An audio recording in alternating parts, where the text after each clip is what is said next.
active investing versus passive investing.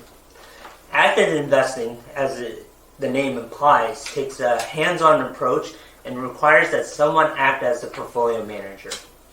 The goal of active investing is to find companies that should perform better than its peers, and also to take full advantage of short-term price fluctuations. It involves a much more deeper analysis of the markets and expertise and ability to pivot in and out of asset classes, because you inherently believe that the markets are not efficient.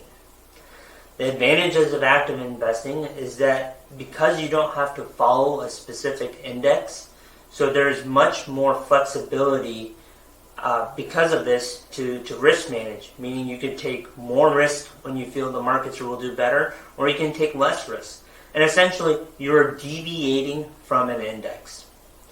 An advisor can tailor a tax management strategy to your active investments that will also help limit some of the taxes. Now, obviously, there's some disadvantages. One of the biggest disadvantages is that you have to pay somebody to do this, or you have to do it. So there's an expense to it. There's a cost.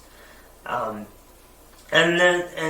inherently, you could get things wrong, and then there's a higher potential for underperformance over the long run. Now, when you look at passive investing, if you're a passive investor, you believe in the same investments for the long haul, meaning that passive investors will probably typically not buying or selling within their portfolios. And that strategy really believes that the markets are efficient, and because they're efficient, they don't have to spend as much time or expertise around knowing how the markets work.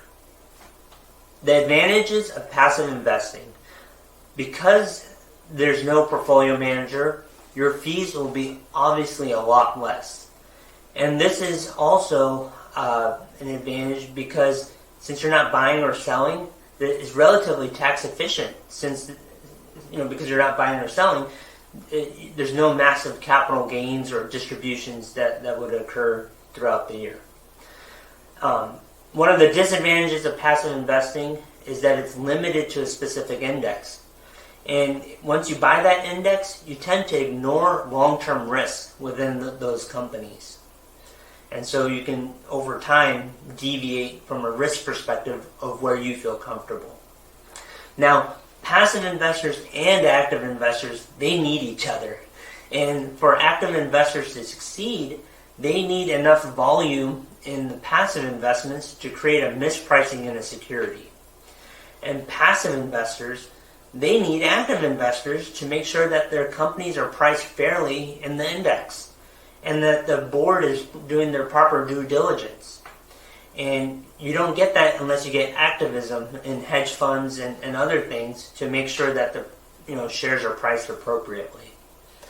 If you want to learn how we manage money at Client First Capital, please reach out to us. You can visit our website or email us directly.